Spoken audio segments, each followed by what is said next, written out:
We have now entered into the third Grow series, and the theme is Grace and Truth. So when we're looking at these two concepts, which is very important in our life and in our faith, is that grace in one way can be understood to be God's presence with us. And it is grace that allows us to experience this presence. While truth, on the other hand, is simply the reality of how things are. It's whether we accept it or not, whether we believe in it or not, truth is truth. And therefore it is the ultimate reality.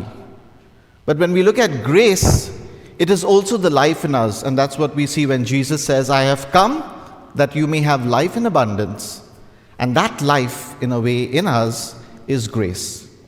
And therefore truth allows us to experience grace, and grace in turn reveals the truth, and that cycle continues in our lives. And therefore, when we look at it in the context of the Grow series, it's not either one or the other. It's not either grace or truth that we're called to reflect on. It is both together. It is to understand how they both exist in our life and how they give us that power to experience God in each and every moment of our lives. And that is what we're going to be reflecting on as the Grow series goes on. We are now in the season of Advent, and Advent is a time of waiting. It's also a time of arrival. Something is coming. So the truth is that Jesus is coming. The truth is that He is present and He is always coming, and grace is what allows us to experience this. So it's not just preparing ourselves. Grace is not just about preparing ourselves, but also being able to recognize Jesus when He comes so that we can experience Him. So that is a cycle that is being followed, which is the truth is that the Lord is coming, and grace allows us to experience Him. And it allows us to do this by allowing us to recognize Him. And that is something which we are called to reflect on as we go through this particular series.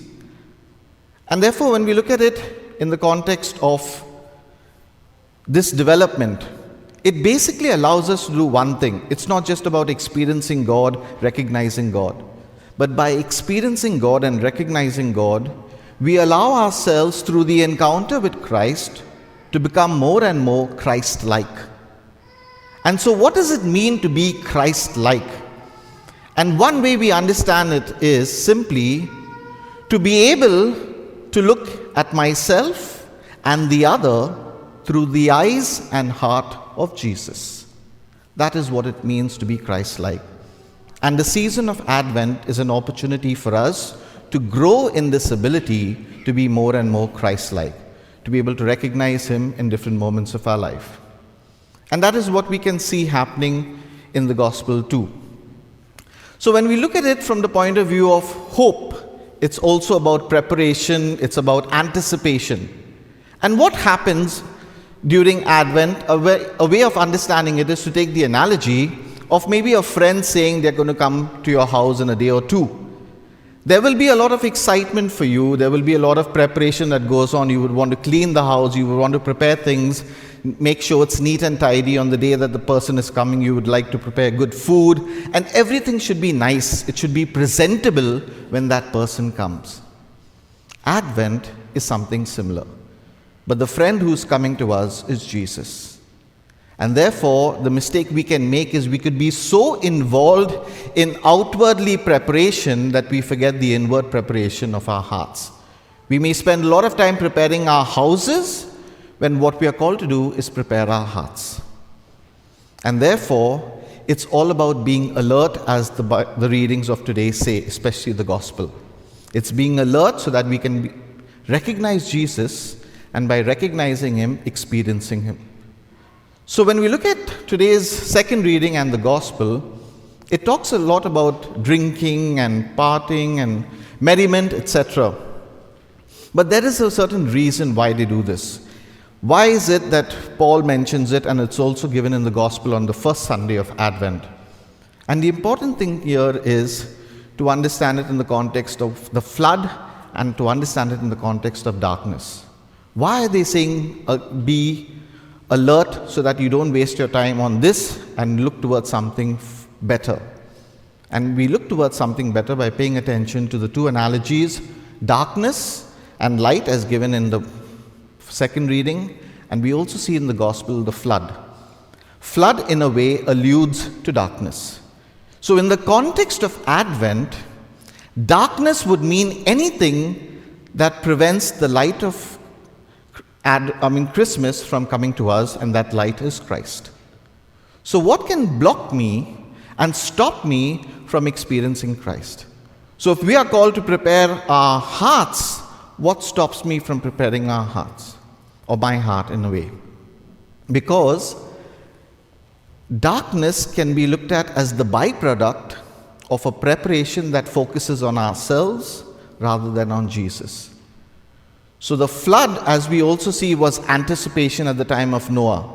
They were waiting for the flood to subside so that they could see light, they could experience the way things were before the flood. And therefore, there's an anticipation, there's a waiting. And Advent is that time for us to really become aware of what is the darkness that surrounds us. What do we really need to do in order to have this darkness move aside so that the light of Christ can reach us? And this darkness, as we see, is not just external, it is internal as well. So St. Paul mentions lust and he mentions jealousy, etc. There can be a lot happening from within that is still darkness for us. And in order to really prepare ourselves, we need to involve ourselves in this preparation. But now it comes to the point of doing. But before I speak about that, let's take the analogy of water. Because when we talk about a flood, we're talking about water. Now, water, as we have seen in the case of the flood, destroys. But water can also nourish. We know what an oasis can do to a desert. And therefore, when we talk about preparation, and we're talking about doing, and as we have seen in the previous Grow series, it's not about looking at whether something is good or bad.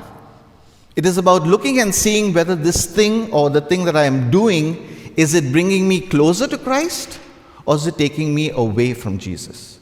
That is what we are called to do. And therefore, when we take the analogy of today's gospel, which is simply two men are working in the field, one will be taken and one will be left.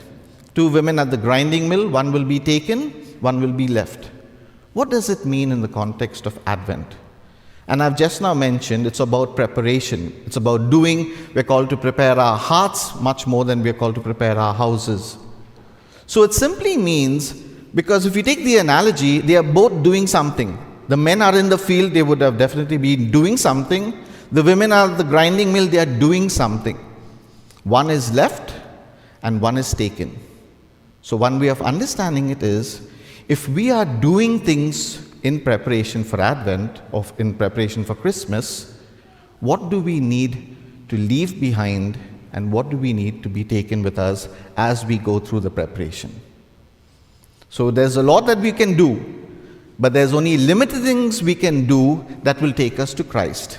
While the other things that we are doing may help us, but it will not take us to Christ. It will not allow us to recognize Christ when He comes. So it's what is to be left behind as we start our preparation for Advent.